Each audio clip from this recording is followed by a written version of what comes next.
saja. Assalamualaikum. Berjumpa lagi dengan saya Cak Dul di channel YouTube From Family.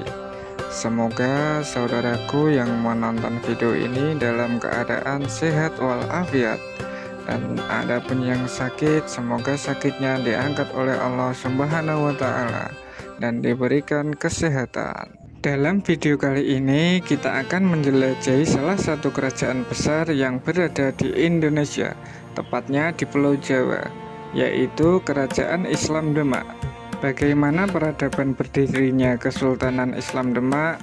Bagaimana Raden Fatah bisa mendirikan Kerajaan Demak di tengah kekuasaan Majapahit? Mari kita jelajahi bersama sejarah-sejarah yang mungkin belum kita ketahui. Kesultanan Islam Demak berada di Kota Demak, Provinsi Jawa Tengah, Indonesia.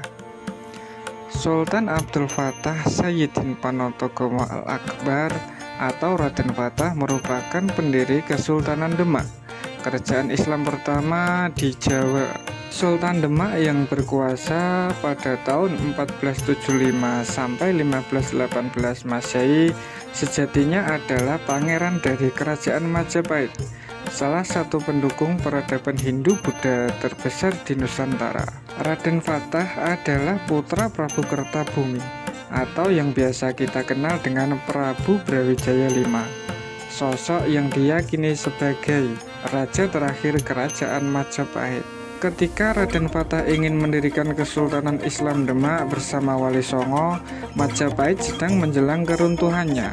Raden Fatah dan Kerajaan Demak adalah pemula kejayaan Islam di tanah Jawa, sekaligus mengakhiri kejayaan Hindu-Buddha yang sebelumnya amat dikdaya di bawah panji-panji Kerajaan Majapahit.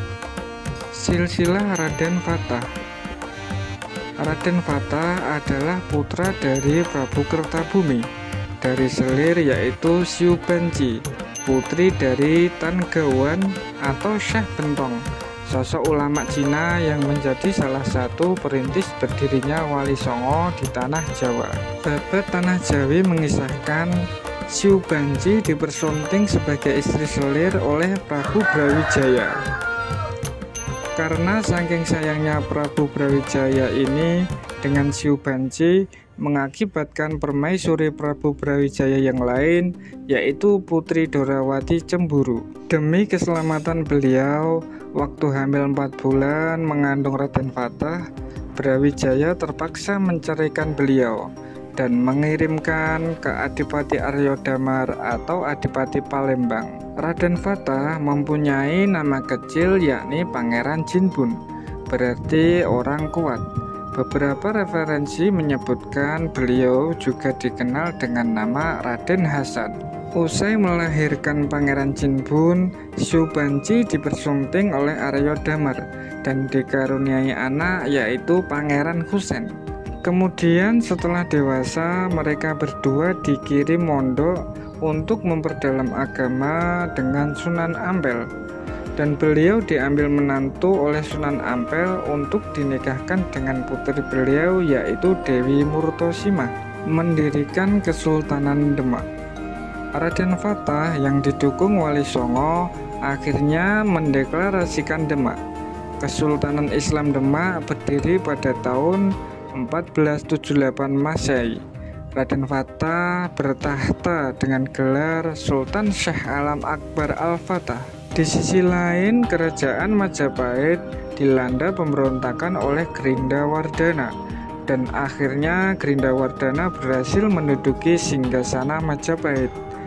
Mengetahui hal itu, Raden Fatah yang merasa sebagai anak Prabu Kertabumi tidak terima ayahnya dikudeta oleh Grindawardana. Akhirnya beliau menyusun rencana bersama Wali Songo untuk menyerang Majapahit yang dipimpin oleh panglima perang beliau yaitu Sunan Ngudung, ayah dari Sunan Kudus. Singkat cerita, Raden Fatah berhasil mengalahkan Grindawardana dan memindahkan kerajaan Majapahit ke Demak menjadi Kesultanan Islam Demak. Bukti sejarah yang membuktikan kerajaan Majapahit dipindah ke Demak adalah adanya Dampar Kecono yang sekarang dijadikan mihrab di Masjid Agung Demak. Di sini di Masjid Agung Demak juga terdapat simbol Surya Majapahit, yang berarti Kerajaan Demak adalah penerus yang sah dari Kerajaan Majapahit. Di sini juga terdapat pendopo Majapahit yang dihadiahkan oleh ayahnya, yaitu Prabu Kertabumi, kepada Raden Fatah, dan dijadikan serambi Masjid Agung Demak. Raden Fatah wafat pada tahun 1518 Masehi atau pada usia 63 tahun dan dimakamkan di Demak. Begitulah sedikit cerita dari sejarah berdirinya Kesultanan Islam Demak, Cak. Nantikan cerita di video selanjutnya tentang peninggalan apa saja dari Kerajaan Majapahit yang berada di Masjid Agung Demak, dan siapa saja raja-raja Demak yang dimakamkan di komplek makam raja yang berada di belakang Masjid Agung Demak. Wallahu a'lam bishawab. Terima kasih, Cak, sudah menonton video ini sampai habis. Semoga saudaraku semua yang menonton video ini diberi keselamatan dan keberkahan oleh Allah Subhanahu wa Ta'ala. Dan bagi siapa yang belum sholat, silahkan sholat dulu, Cak. Jangan sampai video ini melalaikan apa yang jadi tujuan hidup kita di dunia. Wassalamualaikum, Cak.